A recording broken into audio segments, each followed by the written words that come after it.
Hey guys, it's Kimberly Thornton again with He Is Real, and I wanted to continue a little bit more on tips of helping you become a little bit of a better actor.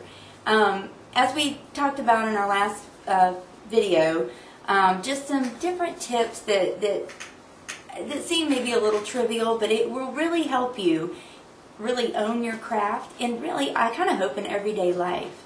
I know it has for me. Here's one that, just because I've been in the theater world practically all of my life, and you know, this just tends to happen, and apparently it does in professional acting as well, because I did some research on this. But I'm going to read some of the information that I found, but basically is avoid bad-mouthing your fellow actors.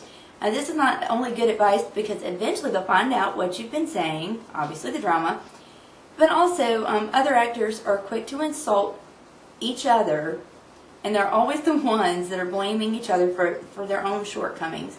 So obviously, whatever you're blaming someone else for is really inside of you. So you want to make sure that you don't do that, because what's going to happen is you're going to miss out on the opportunity to articulatively, if I can say that right, evaluate your own performance. You're not going to be able to articulate or be able to evaluate or any of this accurately because you're too busy judging other people. You know, especially us in the ministry, we have to be very careful. You understand, if we're wanting to bring forth the anointing and we're wanting to bring forth our message, we have to be people of integrity. And you know, you're going to get that person. You got to understand, this is a voluntary situation. Even if you're going into this as a professional, I don't care how many people have backstabbed you or whatever. You've got to be able to elevate them as well, because your integrity is going to shine through. Okay. This one's kind of a funny one I wrote down. But if everybody is losing their heads and freaking out and, I don't know, chewing the arms off the stadium seats or just anything like that, you've got to maintain a level head. You've got to be the calm of the storm, the eye of the storm. You've got to be the one that can keep your head about you. Anybody that's ever done theater, the last week they call Tech Week, and in parentheses they call it Hell Week, because this is where everybody comes together. All the sound people, the lighting people, the musicians, the actors, all the costumes, set changes, everybody in their places, finding out what does or doesn't work.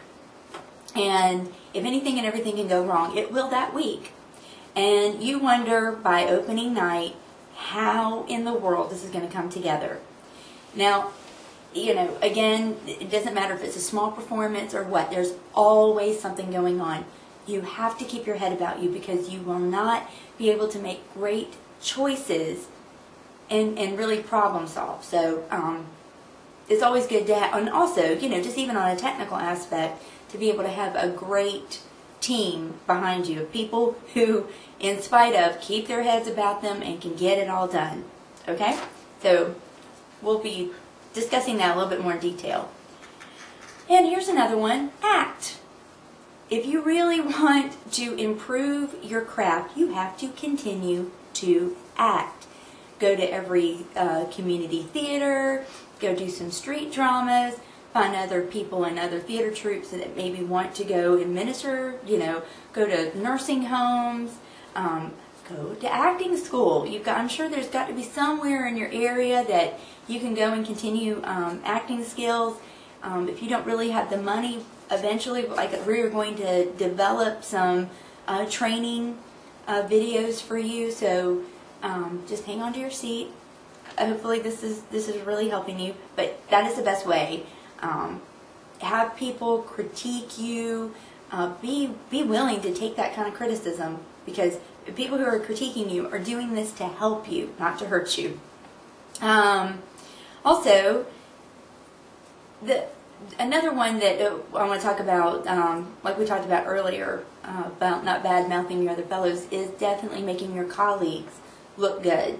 From the person with the gaffer's tape all the way to the person catering the affair, or it doesn't matter, the person on stage. You guys, you have a relationship with every single one of these people. Some of them are going to rub you the wrong way. Oh well, get over it and continue to be professional and do the job that you're going to do, because God will elevate you in that situation. So that's always good news. And then finally, again, be thick-skinned. And, when people are giving you criticism or, whatever, don't take it so personal. And let's say you're a person who even goes after auditions and you've been turned down, but you have such a passion. That's okay. Go to other auditions.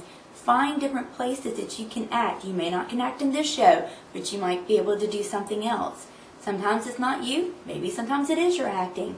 But that's okay. You need to continue to develop your craft. Because after all, this is what we're doing it for, right? We're also doing this to minister. So I hope this helps you guys, and I will see you next week. Thanks. God bless.